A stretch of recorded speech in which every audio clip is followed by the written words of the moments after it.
Students, figures of speech कल हमने discuss किए थे, मेजॉरिटी हमने डिस्कस कर दिए थे, उसमें से कुछ बाकी रह गए हैं तो आज इसको इंशाल्लाह कंप्लीट कर लेते हैं। और साथ अगर फिर टाइम होगा, बाकी तो हमारे सारे टॉपिक्स हमने डिस्कस कर दिए हैं, तो इंशाल्लाह मैं कोशिश करूँगा कि ये नरेशन, वॉइसेस और कंडीशनल, इसको भी हम थोड़ा सा क्या कर लेंगे, डिस्कस कर लेंगे। तो figures of speech,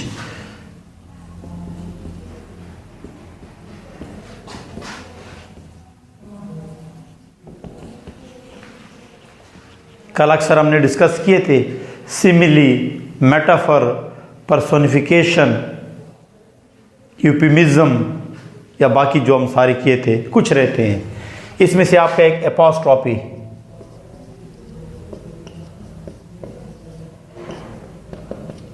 students apostrophe दो होते हैं, एक होता है एपोस्ट्रोफी पंक्चुएशन मार्क्स में और एक एपोस्ट्रोफी होता है फिगर्स ऑफ स्पीच में। जो पंक्चुएशन मार्क्स में होता है वो तो किसी की मलकियत जाहिर करने के लिए, पोजेशन के लिए, जैसे हम कहते हैं दिस इज असलम्स बुक, तो वो होता है पंक्चुएशन मार्क्स में, वो आपका होता है पंक्चुएशन मार्क्स में।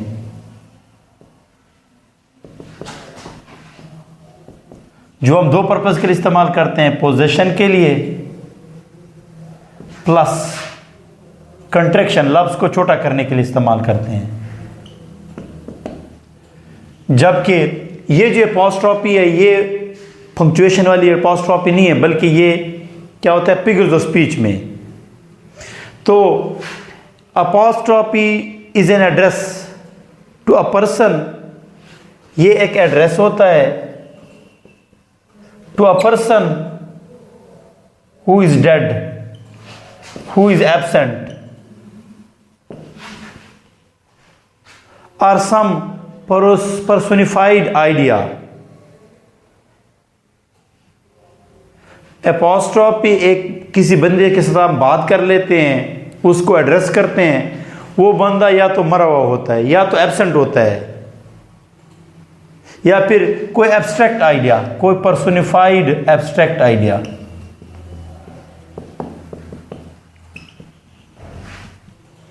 और उसको हम ऐसे कंसिडर करते हैं जैसे वो हमारे सामने खड़ा है और हम उससे बातें करते हैं।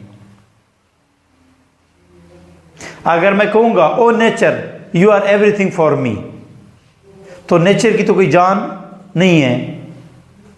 या वो Quaid Azam you are the need of the hour, O Quaid Azam, अब कायद आज़म तो मरा हुआ है, उसको मैं ऐसे एड्रेस कर रहा हूं जैसे वो मेरी बातें सुन रहा है। तो इसको फिगर्स ऑफ स्पीच में एपोस्ट्रोफी कहते हैं। तो O Quaid Azam you are the need of the hour. आपकी बुक में है O liberty what is not done at your name, तो लिबर्टी आज़ादी, इसका तो कोई वजूद नहीं है। इससे ऐसी बात हो रही है जैसे कि वो बात सुन रही है। तो O liberty what is not done at your name, तो किसी मरे हुए शख्स के साथ बात करना, एड्रेस करना। कोई बंदा, असलम आपका दोस्त है लेकिन उस वक्त आपके साथ मौजूद नहीं है, O Aslam I am waiting for you, हालांकि असलम अब यहाँ पे मौजूद नहीं है। तो कोई शख्स जो मरा हुआ हो, कोई शख्स जो एब्सेंट हो या फिर कोई एब्स्ट्रैक्ट आइडिया हो, तो उसके साथ एड्रेस करना, उसके साथ बातें कर, इसको कहा जाता है एपोस्ट्रोफी। एक हो गया मैं ओ लिबर्टी, मैं एग्जाम्पल दे दूं, O liberty what is not done at your name, O liberty what is not done at your name. My car you are creating problems for me each day, car के साथ आप बातें कर रहे हो, तो ये आपका क्या हो जाएगा, एपोस्ट्रोफी हो जाएगी। दूसरा rhetorical question,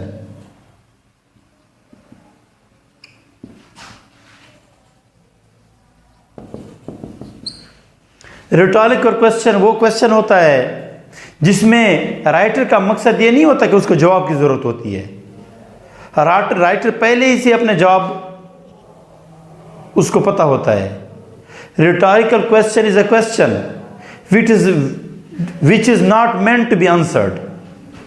The writer already knows the answer of it. It is basically asked in order to make effective, in order to make his statement effective.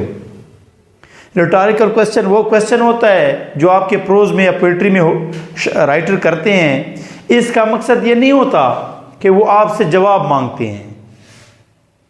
इसका बेसिकली मकसद ये होता है कि अपनी बात में थोड़ा सा वजन पैदा करना, अपनी बात को थोड़ा सा इफेक्टिव अंदाज में कन्वे करना, थोड़ा सा किसी को परसुएड करना। तो it is a question not to be answered, here the writer already knows the answer of it. तो ये आपके जो इसमें होते हैं, are we not polluting the nature, are we not polluting the nature. तो देखिए ये क्वेश्चन है, ये अगर आपके प्रोज में से पोएट्री में कहीं पे हो तो ये क्या है, तो ये आपका क्वेश्चन तो है, तो इसका जवाब तो ऑलरेडी राइटर को पहले से पता होता है। ये इसलिए नहीं करता कि आपसे जवाब मांगता है। Basically the question is asked in order to make one statement more effective, in order to use a very persuasive language. तो इसको कहा जाता है रिटोरिकल क्वेश्चन। वो क्वेश्चन जो बात में वजन पैदा करने के लिए, अपनी बात को थोड़ा सा इफेक्टिव अंदाज में कन्वे करने के लिए किया जाता है, तो आपका क्या हो जाएगा, रिटोरिकल क्वेश्चन। तीसरी जो चीज़ हमने डिस्कस करनी है, ओनोमाटोपोया,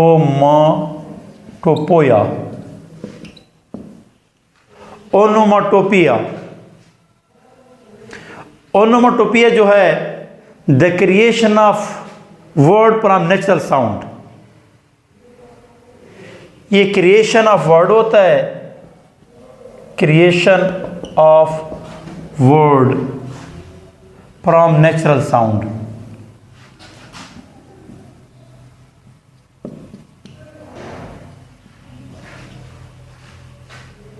या a word, a sound which suggest meaning, a sound which suggests meaning or sense।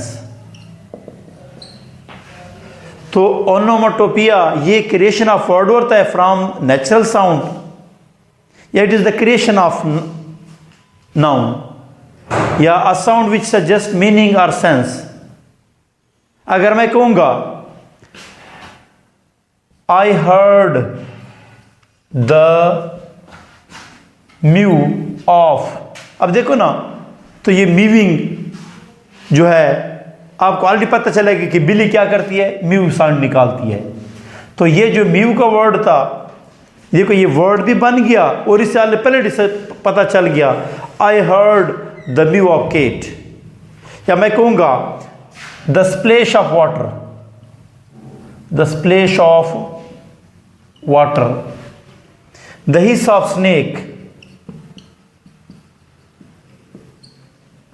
तो the splash of water, the hiss of snake, the clang of weapons,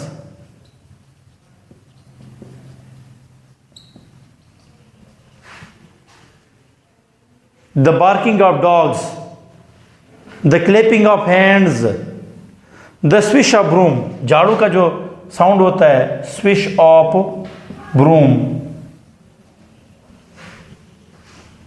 the gush of water, किसी liquid का जो sound होता है, तो the splash of water, the mu of cat, the neigh of horse, घोड़े जो है ना वो नी का साउंड निकालता है। तो the splash of water, the clangs of weapon, the hiss of snake, the swish of broom, the neigh of horse, the mu of cattle, the barking of dogs, the buzz of bee, bee जो है ना वो बज का sound निकालता, the buzz of B. तो ये जो नेचुरल साउंड से जो वर्ड बनता है उसको कहा जाता है ओनोमाटोपिया। तो ये तीसरा था। चौथा फिर आपका जो है, ये स्टूडेंट्स ये सारे आपके सीखने की बुक में ऑलरेडी सारे मौजूद हैं। चूँकि आपके कोर्स में ये ऑलरेडी मौजूद है तो इसलिए हम इसको थोड़ा सा डिस्क्राइब कर रहे हैं कि अगर ईटा में आपको दे दें, आपको एग्जाम में दे सकते हैं।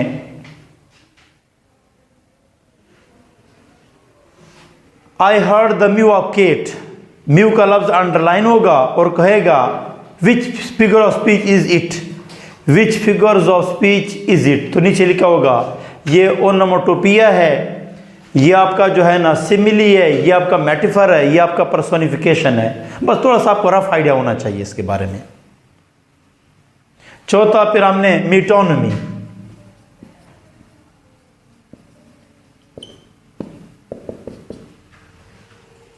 मीटोनमी चेंज ऑफ नेम होता है, it is a change of name.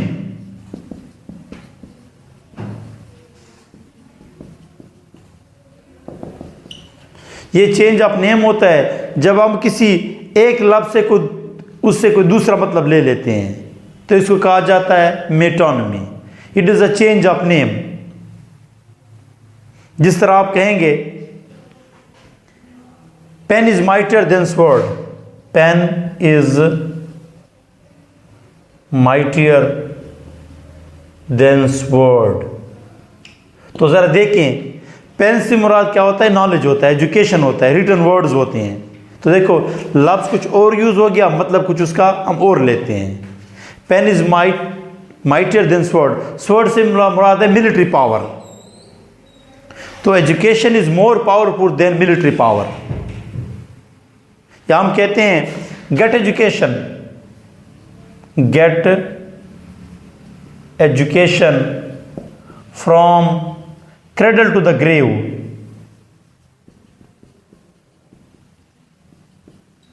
Cradle से मुराद बचपन हो जाएगी और ग्रेव से मुराद क्या है, टिल डेथ या ओल्ड एज। तो one should get education from the very childhood till his death. तो क्रेडल से चाइल्डहुड बन जाएगा, ग्रेव से मुराद ओल्ड एज या टिल डेथ। या मैं कहूंगा the white house has issued this order. तो व्हाइट हाउस से मुराद अमेरिका के व्हाइट हाउस से मुराद क्या हो जाएगा, the president of USA, the president of the USA. तो किसी एक वर्ड से जब हम दूसरा माने लेते हैं तो पेन से मुराद क्रेडल से द व्हाइट हाउस या the crown will visit Islamabad. Crown से मुराद क्या है, किंग हो सकता है। तो क्राउन से मुराद इससे यूएसए प्रेसिडेंट, क्राउन से मुराद कोई किंग हो सकता है। तो ये चेंज ऑफ नेम होता है। Metonymy it is a change of name where the one word suggest another word. तो ये आपका क्या हो जाएगा, मेटोनिमी। और इसके साथ फिर होता है सिनिकडिकी।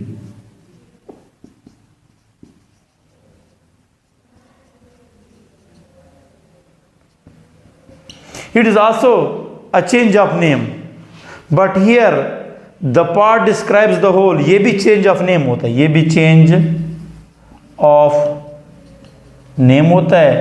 But here one thing describe the whole, the part describe the whole, or the whole describes the part। तो सिनिकडिकी भी चेंज ऑफ नेम होता है। यहां पर एक वर्ड से बहुत ज्यादा चीज मुराद होती है या एक ज्यादा चीज से क्या मुराद होता है, पार्ट होता है। जिस तरह हम कहेंगे Pakistan has one the match, तो पाकिस्तान ने मैच जीता। अब पाकिस्तान का मतलब है हमारी टीम जिसमें 10-12 खिलाड़ी होते हैं। तो Pakistan has one the match, तो पाकिस्तान से मुराद क्या हो जाएगा, हमारी टीम हो जाएगी। या हम कह सकते हैं I have read Shakespeare. Shakespeare से मुराद उसके प्लेज होते हैं, उसके ड्रामे होते हैं। तो एक चीज से मुराद ज्यादा चीजें हो जाएं या फिर ज्यादा चीज से मुराद कम चीजें हो जाएं। I saw him in fine threads, I saw him in fine threads. Threads की माने होता है धागा, तो इससे मुराद क्या होते हैं, क्लॉथ्स होती हैं। He bought a new set of wheels. Set of wheel से मुराद कार हो सकता है, सेट ऑफ व्हील से मुराद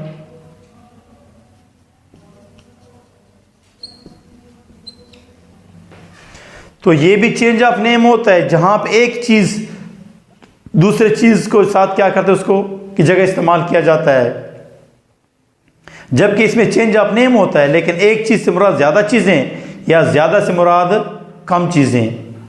तो पाकिस्तान से मुराद पाकिस्तानी टीम, शेक्सपियर से मुराद उसके प्लेस, या फाइन थ्रेड से मुराद क्लॉथेस, और सेट ऑफ व्हील से मुराद कार भी हो सकता है। या he has many mouths to feed, तो मेनी माउथ्स का मतलब उसके बच्चे, मेनी माउथ्स, तो इससे मुराद उसके बच्चे।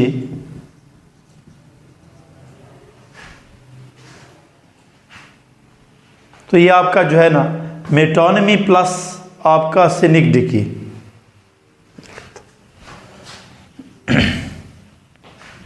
फिर आपका जो है ना एलिट्रेशन,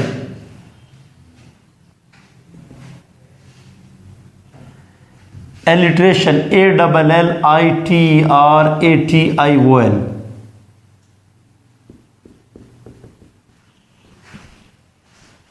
इलिट्रेशन जो है the using of consonant, the using of words, the using of consonant words, the words which have initial consonant sound. Alliteration जो है अल्फाज को ऐसे इस्तेमाल यूज करना कि वो शुरू के जो वर्ड होते हैं, इनिशियल जो वर्ड्स होते हैं, उसमें कॉन्सोनेंट साउंड रिपीट हो जाए।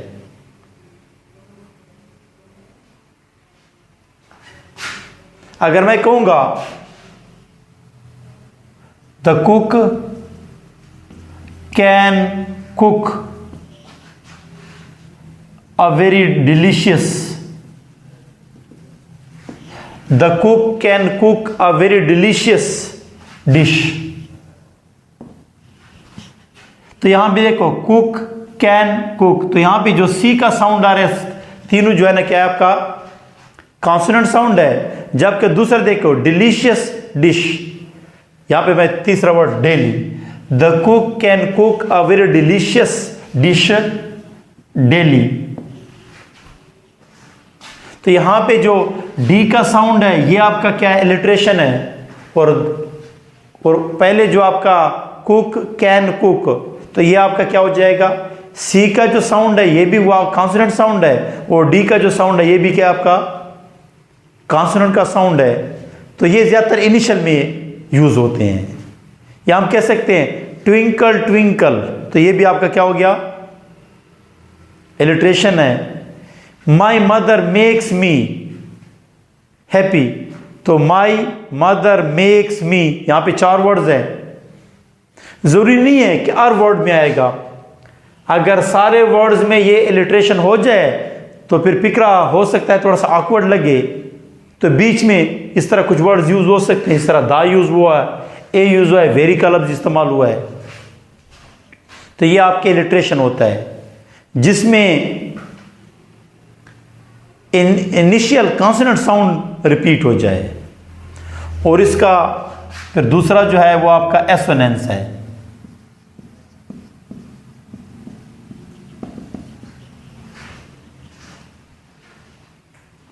The using of vowel sound in the sentence, उसमें क्या आता है कॉन्सोनेंट साउंड होता है, कॉन्सोनेंट, और इसमें क्या होता है वावल साउंड होता है, वावल।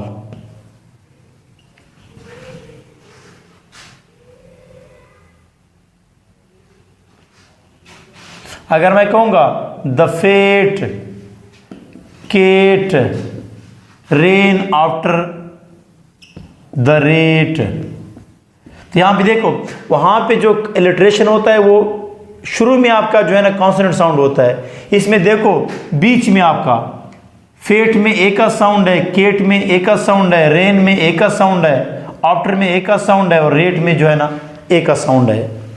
तो किसी भी सेंटेंस में जब वावल साउंड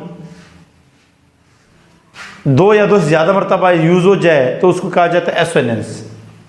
इलिट्रेशन में आपका कॉन्सोनेंट साउंड होता है, एसोनेंस में आपका जो है ना वो वावल साउंड को हम क्या कर लेते हैं, रिपीट कर लेते हैं। आखिरी दो आपके रह गए, एक क्लाइमेक्स होता है और एक होता है anti climax.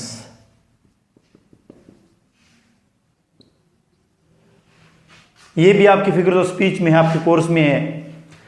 The using of words in order,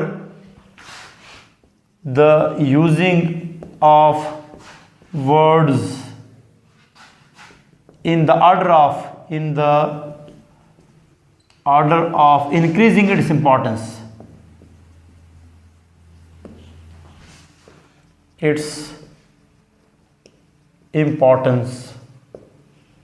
the increasing of words in the order of increasing its importance, या इसको हम कहते हैं असेंडिंग ऑर्डर में वर्ड यूज करना, असेंडिंग ऑर्डर में वर्ड्स यूज करना।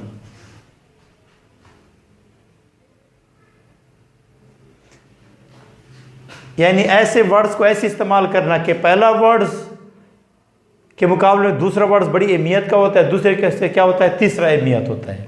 अगर मैं कहूँगा he sacrificed is business, his home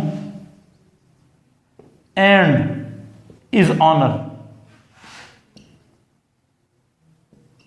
for political gains, तो ये आपका देखो क्लाइमेक्स है। He sacrificed his business, his home and his honour for political gains. तो पहला बिजनेस है, बिजनेस ज़्यादा इंपॉर्टेंट आपका होम होता है और इससे इंपॉर्टेंट आपकी क्या होती है, ऑनर होती है।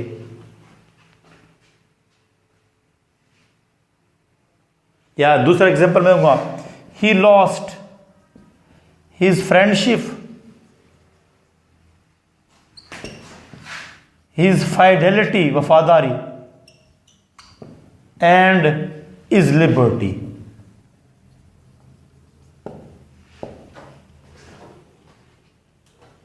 तो इसमें देखो फ्रेंडशिप उससे ज्यादा इंपॉर्टेंट आपकी क्या होती है, वफादारी, फाइडेलिटी एंड इज लिबर्टी, वो ज्यादा क्या है। तो वर्ड्स को ऐसे यूज करना कि आने वाला जो वर्ड्स होता है वो बहुत ज्यादा इंपॉर्टेंट हो, और एंटी क्लाइमेक्स का बिल्कुल उलट होता है। इसमें पहले इंपॉर्टेंट वर्ड्स होता है, फिर उसके बाद थोड़ा सा कम इंपॉर्टेंट, फिर उससे के बाद वर्ड्स। फॉर एग्जांपल मैं इसको यूज करूंगा, ये उसका बिल्कुल उलट है। इन अ कार एक्सीडेंट, या he lost his life, his car and his watch in the accident। तो देखो लाइफ बड़ी अहमियत का है, उससे कम अहमियत की कार की है और उससे कम अहमियत की, तो वो असेंडिंग ऑर्डर में हम वर्ड्स को यूज कर लेते हैं। इसमें क्या होता है, डिसेंडिंग ऑर्डर में।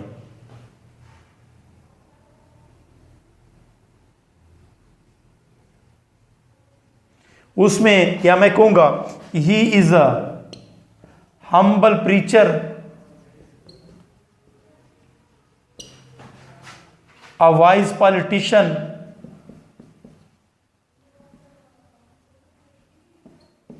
And a nice man. तो हम्बल प्रीचर सबसे इंपॉर्टेंट है, उसके बाद क्या है, वाइज पॉलिटिशियन, और उसके बाद फिर क्या हो जाएगा, नाइस मैन। तो अगर वर्ड्स को असेंडिंग ऑर्डर में इस्तेमाल किया जाए, यूज किया जाए, तो क्लाइमेक्स हो जाता है। और वर्ड्स को अगर डिसेंडिंग ऑर्डर में, यानी पहला वर्ड इंपॉर्टेंट है, उससे कम अहमियत वाला और उससे भी कम अहमियत वाला, तो इसको क्या कहेंगे,